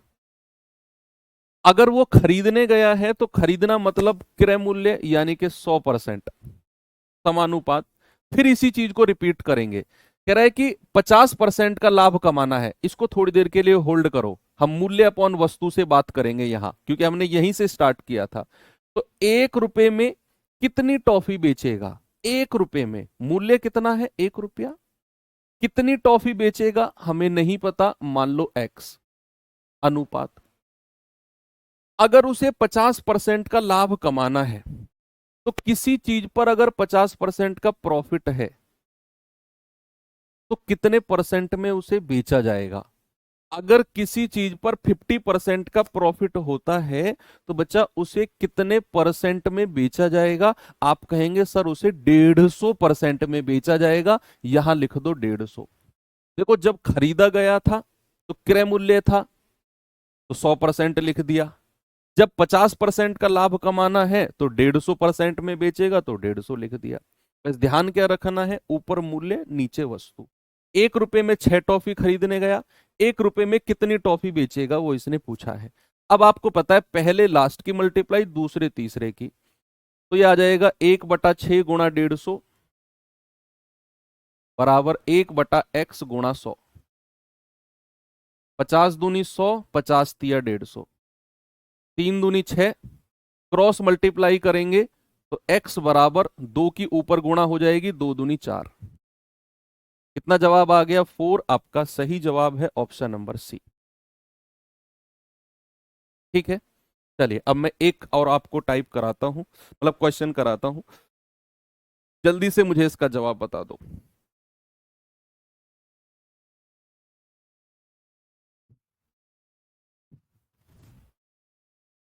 बताइए जल्दी से।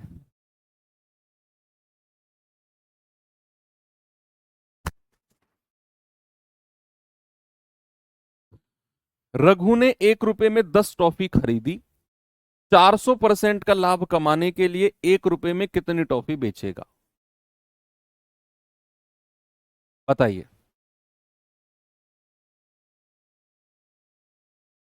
मेरी जो उसमें बैठे हैं, क्या नाम, मैं भूल जाता हूँ, जो भी कमेंट वमेंट संभालते हैं हमारी टीम के बच्चे, इस टाइम स्क्रीन के सामने बैठे हुए हैं। प्लीज मेरी उनसे रिक्वेस्ट है, अगर कोई भी बच्चा कमेंट में ये लिखे ना कि सर क्लास बंद कर दो, क्लास बहुत हो गई, प्लीज उसको परमानेंट ब्लॉक कर दिया जाए। उसको बस इतना रखो कि वो क्लास देख सके, कमेंट ना कर सके। तो ये रिक्वेस्ट है मेरी, जो भी कमेंट वमेंट संभाल रहे हैं।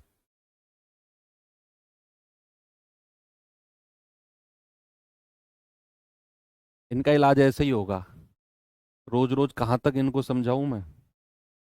है भाई, सही कह रहा हूं ना?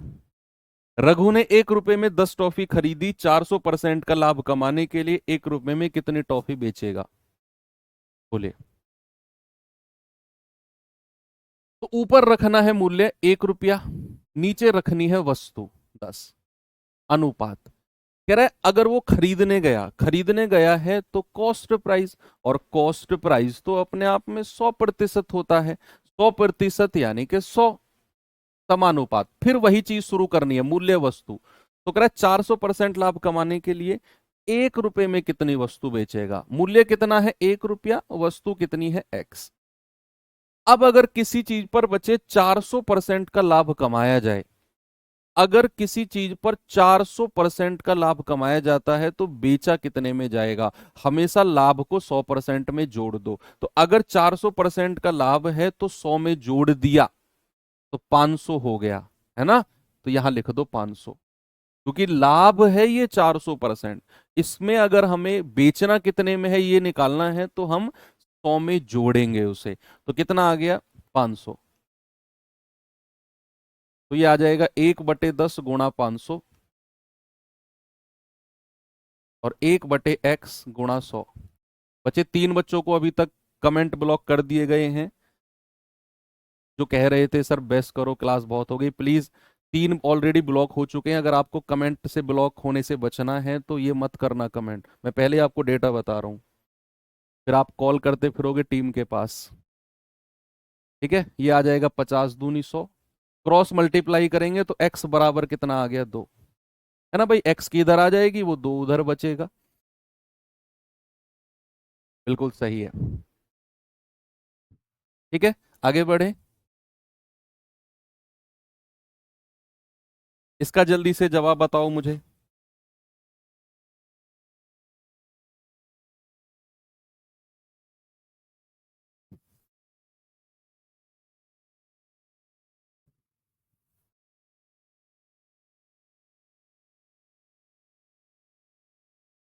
सेम क्वेश्चन है, इसे सेल्फ करना है आपने, ये खुद से करना है ना? 2 मैंने करा दिए, एक आपको करना है। 1 रुपए में 15 आम खरीदे, 1 रुपए में कितने बेचे ताकि 25% का लॉस हो? और लॉस का मतलब क्या होता है? 100 में से घटाना होता है। बेचेगा कितने में? 75% में, 75% में। चलो मैं थोड़ा सा चेंज करता हूं टाइप को ना, इस पे आ जाओ।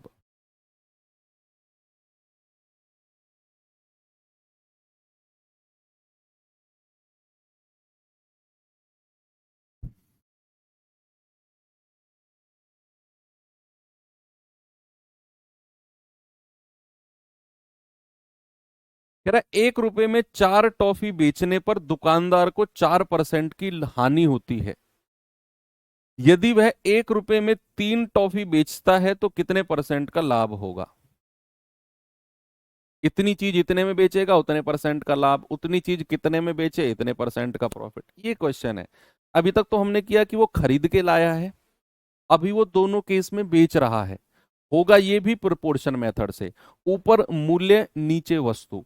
देखो, 1 रुपए में 4 टॉफी बेची है, मूल्य कितना? 1 रुपया, टॉफी कितनी? 4। अनुपात, ऐसा बेचने पर उसे बचा 4% का लॉस हुआ है। अगर 4% का लॉस है तो बेचेगा कितने परसेंट में? भाई 4% का लॉस का मतलब क्या होता है? सर 100 में से 4 घटा दो, 96% में बेचेगा। कितने में? 96 में, समानुपात।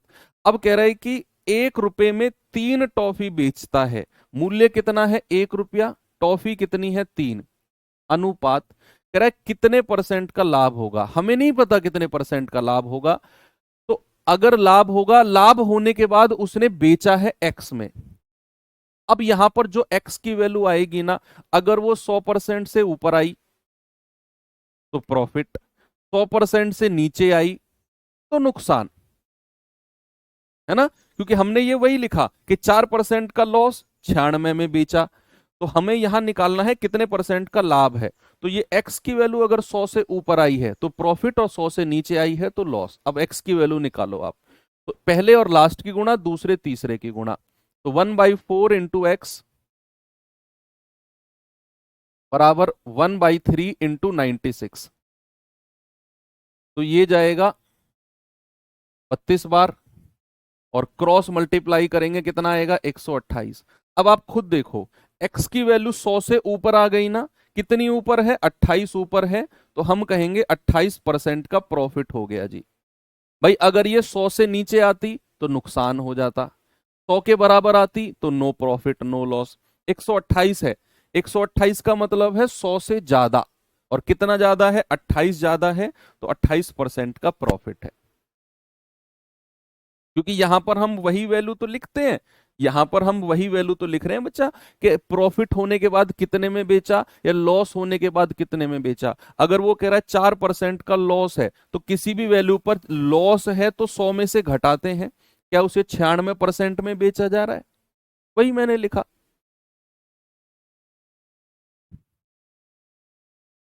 एक और सवाल है, जरा इसको करना।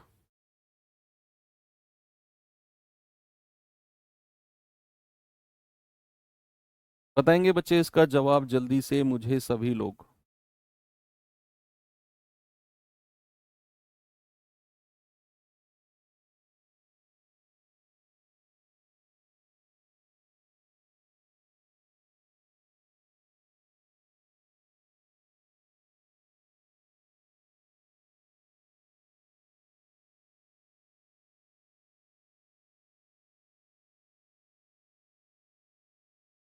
कह रहा है, एक आदमी 10 पेन 18 में बेचता है, 24% का लाभ होता है। 55% का लाभ कमाने के लिए उसे 1530 में कितने पेन बेचने होंगे? ऊपर रखना है मूल्य, नीचे रखना है वस्तु।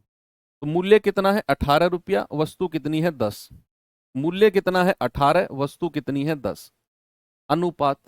अगर उसने बेचा है तो उसे 24% का लाभ हुआ, किसी वैल्यू पर 24% का प्रॉफिट, तो बेचेगा कितने में? 124% में। आप कहेंगे हाँ जी सर, 124 लिख दो, समानुपात।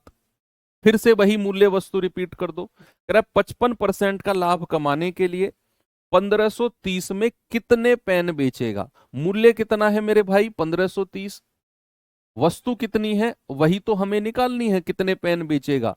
वस्तु मान लो एक्स, भाई मूल्य बटे वस्तु करते हैं ना, अनुपात।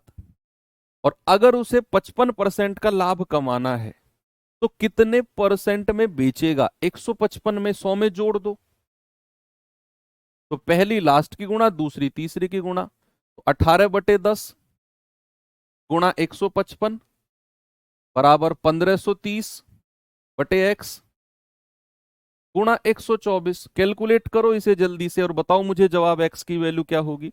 तो आप 31 से काटोगे इन दोनों को, 31 चौके 124, 31 पंजे 155, 5 से जाएगा 5 दूनी 10, और 2 से जाएगा 2 नाम 18, ये 9 से जाएगा 9 एकम 9, 9 सत्ते 63, जीरो। ये x इधर आ गया, देखो इधर से सारी वैल्यू कट गई है, x आ गया इधर, और x बराबर कितना आ गया? 170 गुणा 4, ये आ गया 680। तो कितने पेन बेचेगा भैया? 680 पेन बेचेगा जी। ऑप्शन नंबर ए बिल्कुल करेक्ट है। ओके, एक और दूं सवाल। चलो एक और लेता हूं, बताओ इसका जवाब।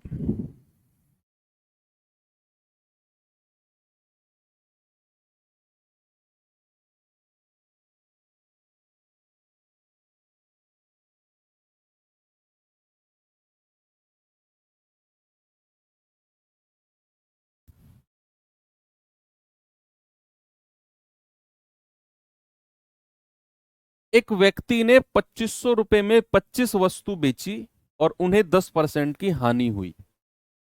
ओके, 2400 रुपए में कितनी वस्तु बेचनी चाहिए ताकि 20% का लाभ हो?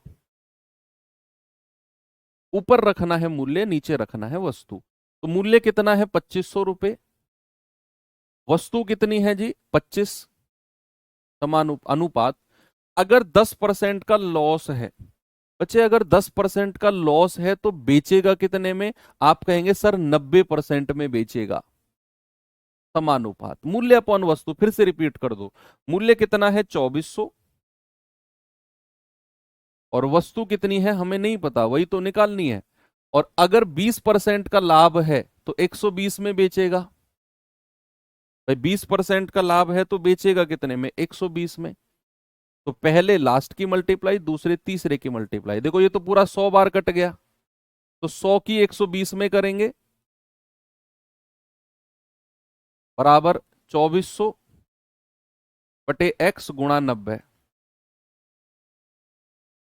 तो आप यहां देख सकते हैं 2 जीरो से 2 जीरो कट गया, 1 जीरो से ये 1 जीरो कट गया, 12 से कटेगा 12 दूनी 24। इधर तो सब कुछ कट गया, x इधर आ जाएगा। तो x बराबर कितना आ गया? 2 गुणा 9। कितना आ गया बच्चा? 18। तो कितनी वस्तु बेचेगा जी? 18। तो मुझे भरोसा है इस तरह के सवाल आपसे गलत नहीं होंगे। चलिए हम अब चलते हैं अपने अगले टाइप के पास। इस टाइप में कोई सवाल बचा तो नहीं है ना? हाँ, ठीक है। अब हम चलते हैं अपने अगले टाइप के पास। और इस टाइप में ये सबसे इंपॉर्टेंट टाइप है, most important type. Most important type मतलब हार्ड नहीं है। मोस्ट इंपॉर्टेंट क्यों है मैं वो भी आपको बताता हूं। मोस्ट इंपॉर्टेंट क्यों? क्योंकि इसमें जो सवाल हैं वो थोड़े थोड़े लैंग्वेज के चेंज क्वेश्चन है बस। और उनको मैंने पूरे तरीके से उनको मैंने एक्सप्लेन किया है, मतलब करूंगा मैं। और उनको डिस्ट्रीब्यूट अलग अलग तरीके से मैंने किया है। मैंने इस जो मैं टाइप कराने वाला हूं इस टाइप की क्लास मैंने रामबाण सीरीज में भी कराई है, जिसके बारे में अक्सर मैं जिक्र करता रहता हूं कि यूट्यूब पर जाना, सर्च करना, रामबाण सीरीज 14 क्लास है, वो कर लेना। मोस्ट इंपॉर्टेंट है वो सारी की सारी। बेशक मैंने एसएससी जीडी के लिए कराई है, लेकिन वो हर किसी एग्जाम के लिए इंपॉर्टेंट है। तो वहां भी एक मैंने थंबनेल आप देखोगे एसपी और सीपी करके कुछ होगा, एसपी सीपी करके थंबनेल है आई थिंक वो। उसमें मैंने इस पूरे टाइप को एक्सप्लेन करके समझाया। तो वहां समझाया है, इसका मतलब कि ये एक इंपॉर्टेंट टाइप होने वाला है। मोस्ट इंपॉर्टेंट टाइप है। अब इसमें है क्या, सबसे पहले मैं आपको बताता हूं कि इसमें किस किस तरह के क्वेश्चन जो है वो पूछे जाते हैं। किस तरह के? एक तो आपसे पूछा जाएगा, सबसे पहला क्वेश्चन आपसे पूछा जाएगा कि सीपी, सवाल में जो गिवन होगा वो सीपी बराबर होगा, या तो बराबर होगा, मतलब कुल मिला के सीपी गिवन होगा। गिवन लिखो, सीपी गिवन। गिवन का मतलब क्या होगा? सीपी दिया गया होगा।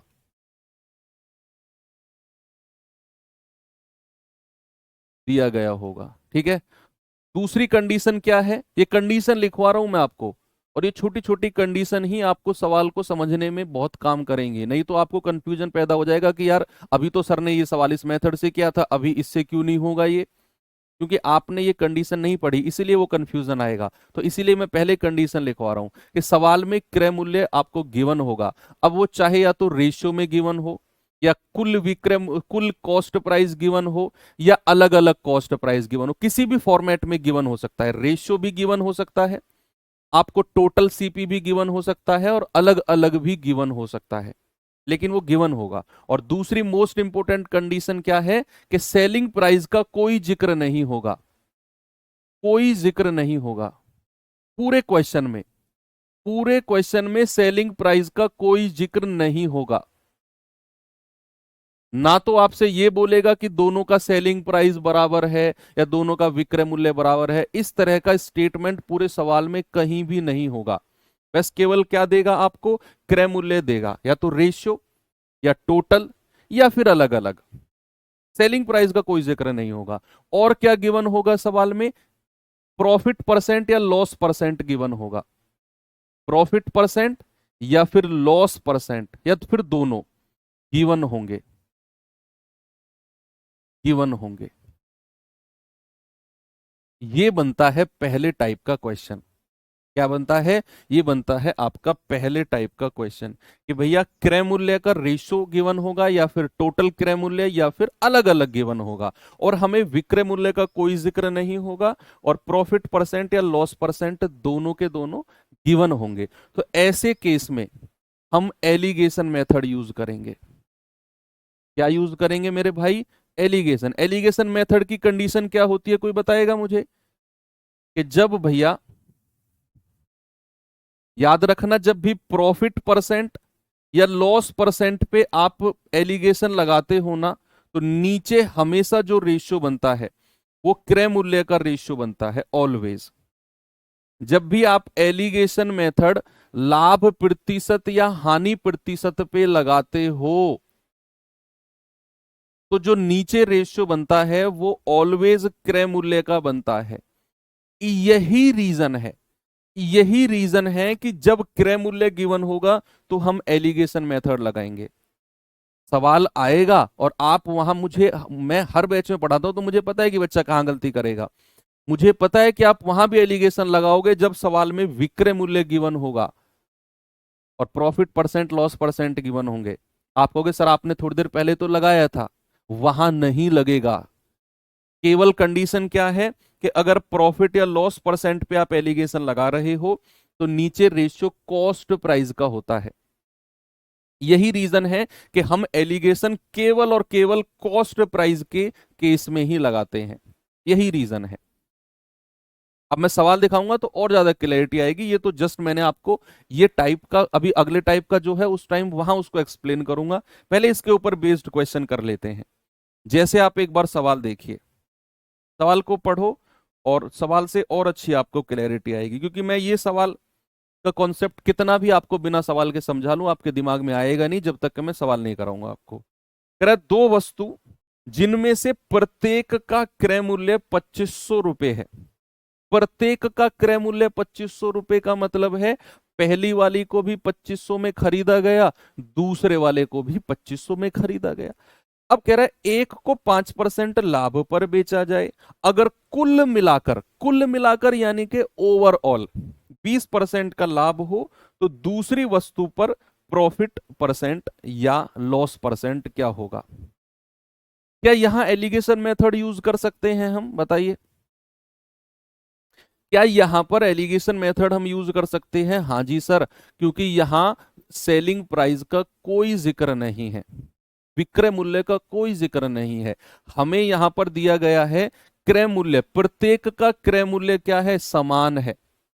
दोनों को 2500 में बेचा गया। एक को 5% लाभ पर, ओवरऑल 20%, दूसरे का क्या होगा? एलिगेशन साफ साफ दिख रहा है मुझे तो लगेगा यहां पर।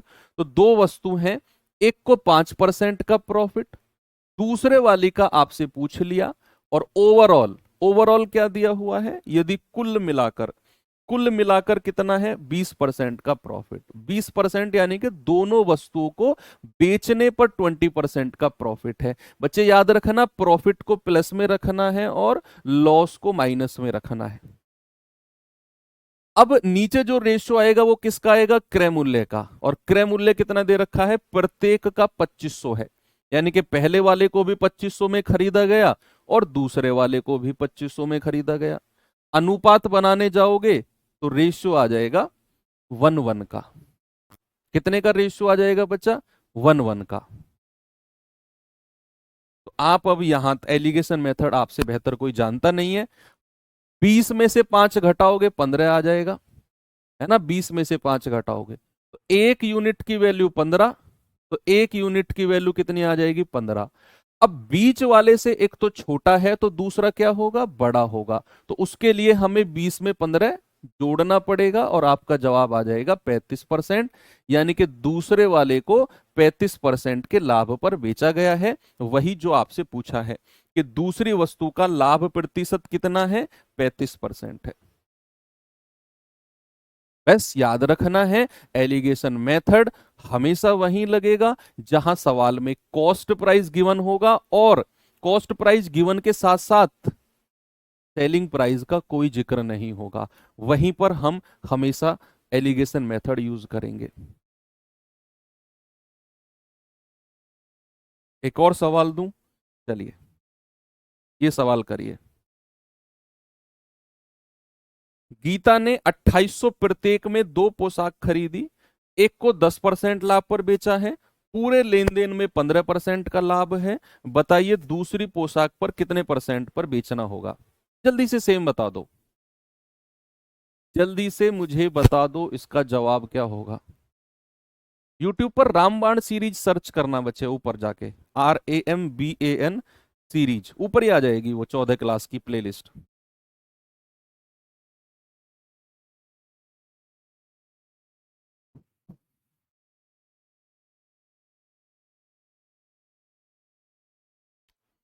भाई दोनों का क्रय मूल्य प्रत्येक को खरीदा है तो क्रय मूल्य दिया हुआ है, परसेंट प्रॉफिट लॉस दिया हुआ है, विक्रय मूल्य का कोई जिक्र नहीं है। तो हम एलिगेशन मेथड यूज करेंगे। एक को 10% लाभ, दूसरे वाले का पूछ लिया और कह रहा है पूरे लेन देन, पूरे लेन देन यानी कि बिल्कुल बीच वाला पार्ट बोला है 15%, और नीचे रेशियो हमेशा क्रय मूल्य का आएगा। तो पहले वाले को भी 2800 में खरीदा, दूसरे वाले को भी 2800 में खरीदा, तो रेशियो कितना आ गया? 1:1 का। आप कहोगे 15 में से 10 गया 5, एक यूनिट की वैल्यू 5, तो एक यूनिट की वैल्यू 5। तो अगर एक छोटा है तो दूसरा क्या होगा? बड़ा होगा। ये तो हमारी एलिगेशन की कंडीशन है। तो 20%।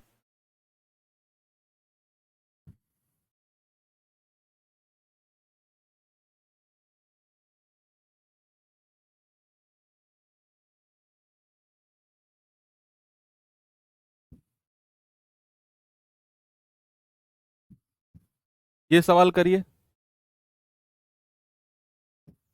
कह रहा राम ने 3500 में दो घड़ी खरीदी, एक, अब ये दो घड़ी टोटल है। देखो पीछे के जो दो क्वेश्चन हमने किए थे ना, उनमें प्रत्येक को खरीदा था, प्रत्येक को, तो वो रेशियो बराबर था। पहली को भी 2800, दूसरी को भी 2800, पहली को भी 2500, दूसरी को भी 2500। लेकिन यहां बोला है 3500 में टोटल दो घड़ी खरीदी है। अब दोनों का अलग अलग क्या प्राइस में खरीदा हमें नहीं पता, वही पूछा है उसने। कह रहा एक को 25% लाभ पर, दूसरे को 10% की हानि पर बेचा है, और पूरे सौदे में ना तो लाभ कमाता है और ना ही हानि उठाता है। बताइए प्रत्येक घड़ी का क्रय मूल्य क्या है? क्या एलिगेशन लगेगा? बिल्कुल लगेगा, क्योंकि यहां भी क्रय मूल्य गिवन है। मैंने आपको शुरू में बोला कि या तो क्रय मूल्य का रेशियो गिवन होगा, या अलग अलग क्रय मूल्य गिवन होगा, या दोनों का मिलाकर क्रय मूल्य गिवन होगा। अब यहां दोनों का मिलाकर गिवन है और सेलिंग प्राइस का कोई जिक्र नहीं है, हम एलिगेशन मेथड लगाएंगे। तो आप कहोगे सर एक को 25% लाभ और लाभ को प्लस में रखना है और हानि को माइनस में। कह दूसरे को 10% की हानि, हानि यानी कि माइनस का 10%, और पूरे लेन देन में, पूरे लेन देन में ना तो प्रॉफिट ना लॉस। याद करो मैंने पहली ही क्लास में आपको यह बात समझाई थी कि तीन तरह की कंडीशन बनती हैं। नो प्रॉफिट नो लॉस की भी कंडीशन उसमें एक रहती है। तो नो प्रॉफिट नो लॉस की कंडीशन का मतलब है कि भैया 0%, 0% होता है नो प्रॉफिट नो लॉस की कंडीशन। इसकी कंडीशन क्या होती है? 0%। 0% का मतलब है ना तो आप प्लस में गए ना आप माइनस में गए। प्लस में जाते तो प्रॉफिट, माइनस में जाते तो लॉस, और जीरो पे रह गए तो बिल्कुल बीचों बीच, यानी कि कोई प्रॉफिट लॉस नहीं। तो नो प्रॉफिट नो लॉस का मतलब है जीरो। तो पूरे लेन देन में ना प्रॉफिट ना लॉस, मतलब पूरे लेन देन को बीच में रखते हैं जीरो। और रेशियो बता दो नीचे क्या होगा? वो क्रय मूल्य का रेशियो आएगा। तो बड़े में से छोटा घटाओ, तो 25 में से जीरो गया 25 आ गया, और बड़ा जीरो है, -10 छोटा है ना, -10 छोटा होता है ना जीरो से, तो बड़े में से छोटा घटाओ, तो जीरो में से -10 जाएगा, तो माइनस और माइनस प्लस हो जाएगा, ये आ जाएगा 10 और 25। तो 5 दूनी 10, 5 पूरे 25। ये रेशियो आ गया बच्चा किसका? कॉस्ट प्राइस यानी कि क्रय मूल्य का। बस तोड़ दो अब। आपको टोटल दिया हुआ है 3500, 5 और 2 7 यूनिट की वैल्यू कितनी है? 3500। एक यूनिट की वैल्यू कितनी आएगी? 500। तो 2 यूनिट की वैल्यू कितनी आएगी 1000, और 5 यूनिट की वैल्यू 500 से गुणा करेंगे तो 2500। तो 1000 और 2500 कहां गया, ऑप्शन ए। ठीक है, एक और सवाल करें। चलो एक और सवाल करते हैं। बताइए जरा मुझे, मैंने आपसे बोला कि कॉस्ट प्राइस भी 3 तरीके से गिवन होगा।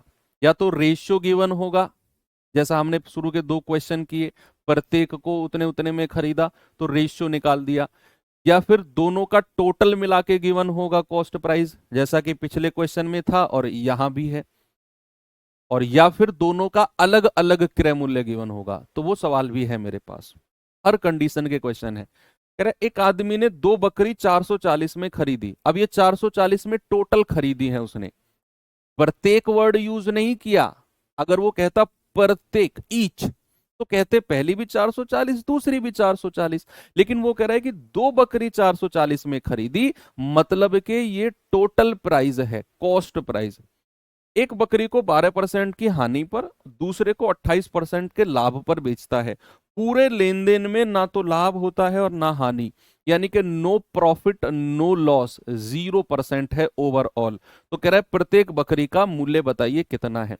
अभी तक सेलिंग प्राइस का जिक्र किसी भी सवाल में नहीं हुआ, ये बात आपने नोटिस की होगी, तभी हम एलिगेशन मेथड लगा रहे हैं। तो यहां पर क्या होगा भाई, एक बकरी को 12% की हानि माइनस का 12, दूसरे को 28% का प्रॉफिट प्लस का 28, और पूरे लेन देन में नो प्रॉफिट नो लॉस यानी कि 0%। और नीचे रेशो क्रय मूल्य का जल्दी से बना दो। 28 में से 0 गया 28, और 0 में से 12 जाएगा वो भी माइनस का, तो माइनस और माइनस प्लस हो जाएगा, 12 हो जाएगा, ये 28 है। 4 तिया 12, 4 सत्ते 28, टोटल है 440, 7 और 3 10, 440 के बराबर। एक यूनिट किसके बराबर होगी, 44 के, तो 7 यूनिट हो जाएगी 7 गुणा 44, और 3 यूनिट हो जाएगी 3 गुणा 44, यानी कि 132 ये हो जाएगा। 7 चौक 28, 7 चौक 28 और 2 30, 308 और 132 कहीं ऑप्शन में है क्या, ये रहा जी ऑप्शन नंबर सी। बात क्लियर है? एक और सवाल दूं, चलो ये सवाल करिए जरा।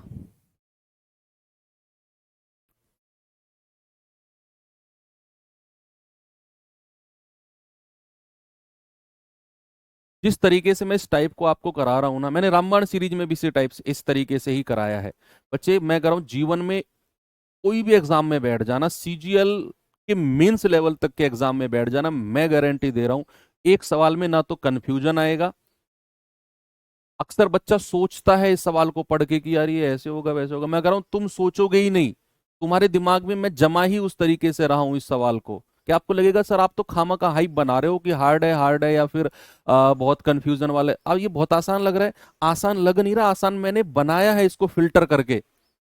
आप बुक में इस तरीके से बुक में नहीं दिखेंगे सवाल, बुक में दिखेंगे मिक्स करके आपको ये क्वेश्चन, कभी सेलिंग प्राइस का आ जाएगा कभी कॉस्ट प्राइस का, वहां से मैंने फिल्टर किया है ये, कि इस टाइप के पहले समझेंगे हम एलिगेशन वाले, फिर थोड़ा सा आगे बढ़ेंगे। कह रहा शिवम ने 2 घड़ी खरीदी, पहली 12,000 में और दूसरी 10,000 में। अब देखो दोनों का कॉस्ट प्राइस अलग अलग हो गया।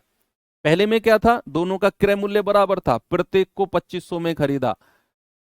दूसरे वाले में क्या था, दोनों का मिलाकर था, दोनों को 440 में खरीदा। अब तीसरा आ गया, दोनों का अलग अलग क्रय मूल्य, कि पहले को 12,000 में दूसरे को 10,000 में खरीदा। कह रहा है उसने दोनों घड़ी को बेच दिया, पहली को 10% लाभ, दूसरे को 10% की हानि, कुल मिलाकर लाभ या हानि। अब इसने ओवरऑल प्रॉफिट लॉस परसेंट पूछ लिया। हर कंडीशन देखो, हमने हर तरह की चीज भी कर ली। एक क्वेश्चन में हमने वो किया कि एक को इतने परसेंट लाभ, दूसरे को कितने में बेचेगा, हमने नीचे का रेशियो भी पता कर लिया। अब बीच वाला पार्ट भी बीच वाले पार्ट का भी क्वेश्चन आ गया। जल्दी से मुझे बता दो इसका जवाब क्या होगा। तो आप कहोगे सर सबसे पहले ये डिसाइड करना है, देखो रटना नहीं है, सबसे पहले डिसाइड करना है क्या है, एलिगेशन लगेगा, क्या यहाँ विक्रय मूल्य का कोई जिक्र है पूरे सवाल में, नहीं है, तो फिर एलिगेशन लगा दो। तो आप कहोगे सर पहली घड़ी को 10% प्रॉफिट है तो प्लस में रखेंगे, दूसरे वाले को 10% हानि है तो माइनस में रखेंगे, और ओवरऑल हमसे पूछा है, और नीचे रेशियो किसका होता है, क्रय मूल्य का कॉस्ट प्राइस का। पहले वाली 12,000, दूसरे वाली 10,000, तो दो पंजे 10, दो छिक्के 12। क्या ये वाला पार्ट निकालना मैंने आपको सिखाया नहीं एलिगेशन में? क्या मैंने एलिगेशन मेथड में ये वाला पार्ट सिखाया है कि नहीं सिखाया? हाँ, एक बच्चा है, बहुत बढ़िया। कंबाइंड पीडीएफ डलनी शुरू हो जाएंगी बच्चे, आज 12 बजे के बाद आप चेक कर लेना। शुरू में जो चैप्टर हमने पढ़ा था, शुरू के 4 चैप्टर की कंबाइंड पीडीएफ आज डल जाएगी। और वो उसी चैप्टर के फोल्डर में जाके, जैसे आपको नंबर मैंने आपको पढ़ाया, मान लो एलसीएम एचसीएफ, एलसीएम एचसीएफ पे क्लिक करोगे, ऊपर एक नया फोल्डर बना दिखेगा कंबाइंड पीडीएफ के नाम से, उस पर क्लिक करोगे, आप प्रिंट आउट निकाल लेना उसका या सेव कर लेना, जो भी है। 12 बजे के बाद चेक करना कभी भी। 10 बजे ऑफिस ओपन होगा और 10 बजे के बाद वो डल जाएगी। शुरू के 4 चैप्टर की तैयार है, जब तक आप वो करोगे अगले 4-5 की और डल जाएगी। तो क्या करते हैं, इन दोनों की गुणा करो, 10 छिक्के 60 प्लस इन दोनों की गुणा करो, 10 पंजे 50, वो भी माइनस का, डिवाइड बाई इन दोनों का योग, 6 और 5 11। यही तो सीखा भाई हमने कि इन दोनों की गुणा 10 छिक्के 60 प्लस इन दोनों की गुणा 10 पंजे 50, वो भी माइनस का। तो 60 में से 50 गया 10/11%। और चूंकि ये प्लस में है, देखो 60 में से 50 गया, प्लस का 10 आएगा। और ओवरऑल वैल्यू अगर प्लस में आती है तो क्या होता है, प्रॉफिट होता है ना। तो हानि वाला केस तो हटा ही दो, ये दो ऑप्शन तो हटा ही दो, क्योंकि ओवरऑल वैल्यू किस में आई है, प्लस में आई है। अब ये वैल्यू निकाल दो आप, 10/11% किसके बराबर होता है, 0.909।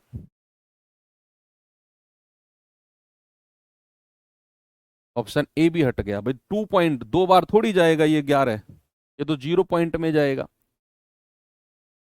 तो ये क्वेश्चन है वो जहां पर हमने एलिगेशन मेथड लगाया। ठीक है बच्चा, चलो बाकी अब कल करेंगे, ठीक है। आपको यहां पर मैं थोड़ा सा छोड़ देता हूं।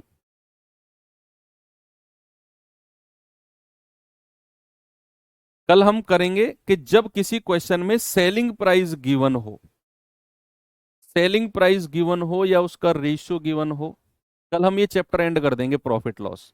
ठीक है भाई, कल संडे है, आपकी क्लास सुबह 8 बजे से ही रखेंगे, और ज्यादा इसमें बचा नहीं है। ठीक है, 1-2 टाइप के क्वेश्चन बचे हैं, जो भी रहे हम कल थोड़ी सी बड़ी क्लास कर लेंगे, 2 घंटे या उससे ऊपर की, 2-2.5 घंटे की। और कल ये चैप्टर आपका एंड हो जाएगा। मंडे को हम अपना डिस्काउंट चैप्टर जो है उसे करेंगे, और वो 2 क्लास का चैप्टर है, डिस्काउंट तो बहुत छोटा है। ठीक है, तो चलिए फिर मिलते हैं कल। और अगले वीक में डिस्काउंट 2 दिन में कंप्लीट हो जाएगा आपका। फिर साधारण ब्याज के लिए मुझे 3 क्लास चाहिए, मैक्स है, 1.5 पौने 2-2 घंटे की 3 क्लास। अगर 1-1 घंटे की होती तो 4-5 क्लास में बोलता साधारण ब्याज की। 1.5 घंटा 2-2 घंटे की हमारी क्लास होती है, तो फिर 3 क्लास सफिशियंट है। और 4 क्लास सीआई के लिए, उसे होते ही फिर तो 2 चैप्टर बचेंगे आपका, टाइम डिस्टेंस और मेंसुरेशन। ठीक है, तो मिलेंगे कल। थैंक यू, बाय बाय, जय हिंद।